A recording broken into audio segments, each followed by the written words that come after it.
Det er Jakob Heide Valberg, hjemmeregning 317, eksponentiel vækst i differentialligninger. Først vil jeg komme ind på eksponentiel væksts rolle i differentialligninger.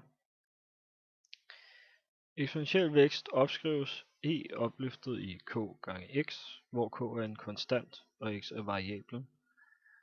Den bruges til at finde løsninger til mange differentialligninger, blandt andet en jeg vil vise efterfølgende.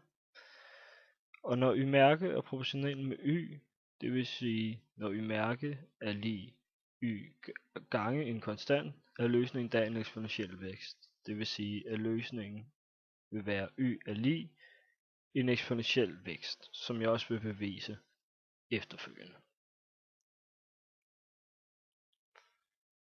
Jeg vil nu bevise, at når y-mærke er proportionalt med y, det vil sige y-mærke er lig k gange y, er den fuldstændige løsning til dette y er lig c gange e opløftet i k gange x, hvor k er en konstant og c er en konstant. Først opskrives differentialligningen y-mærke er lig k gange y. Herefter rykkes k gange y over på venstre side af lighedstegnet, så vi derved får y-mærke minus k gange y er lig 0. Herefter ganges vores omvendte eksponentiel vækst på alle led.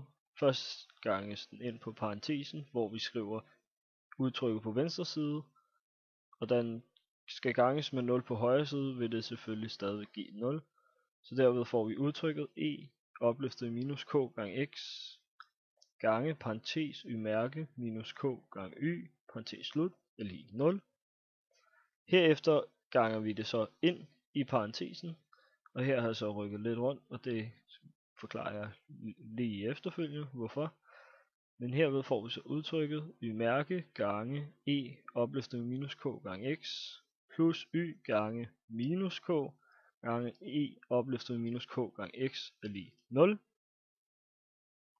Her kan vi så se, at vi kan bruge vores sætning om differentiabilitet fra Trips matematiske bog 2, sætning 34.1, der så siger, at hvis funktionerne f og g er differentiable i x0, der er også funktionen f gange g differentiabel i x0, og differentialkvotienten er f gange g mærke af x, eller x0, nu siger vi bare x, fordi det er enhver x-værdi, altså lig f mærke af x gange g af x plus f af x gange g mærke af x. Hvis vi så her i vores eksempel bruger sætning 34.1 fra Trips matematiske bog 2, sætter vi så y lig f af x, det vil så sige f mærke af x er lig y mærke. Vi sætter g af x til at være e opløftet minus k x, og g mærke af x vil så blive minus k gange e opløftet minus k x.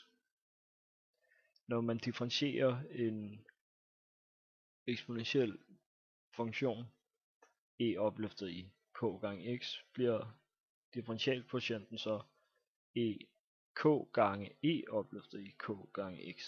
Så det vil sige her, da det er minus k, vil det så blive minus k gange e opløftet minus k gange x.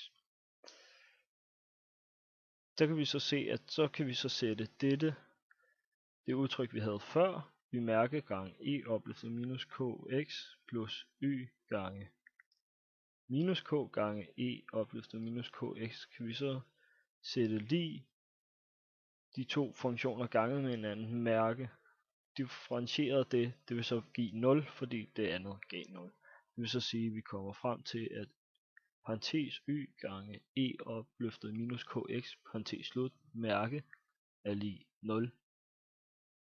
Her bruger vi så sætning 29.1 i Trips matematiske bog 3, der siger, at hvis parentes f af x minus k gange x parentes slut mærke er lig 0, vil f af x minus k gange x være løsning til y-mærke er lig 0.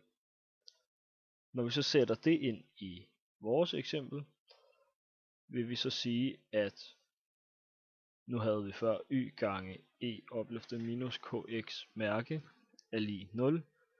Det vil så sige, at vi får, at y gange e opløftet i minus kx er lig 0, altså løsningen til y-mærke er lig 0. Men da vi ikke kun er interesseret i at finde løsningen, når y-mærke er lig 0, vil vi så her finde den fuldstændige løsning, hvor vi så siger, at der findes en konstant c, som vi så indsætter på højre siden, så vi får udtrykket y gange e opløftet minus kx er lig c. Herefter ganger vi så vores eksponentielle vækst på begge sider, det vil sige, at vi ganger e opløftet minus kx på begge sider af lighedstegnet. Så får vi så udtrykket y er lig c gange e opløftet i k gange x, hvor vi så har, at k er en konstant, og vi har, at c er en konstant. Og hermed er vi så gået igennem beviset for, at når y-mærke er proportional med y, det vil sige y-mærke er lig k gange y, får vi da, at den fuldstændige løsning til dette er, at y er lig c gange e opløftet i k gange x, hvor k er en konstant og c er en konstant.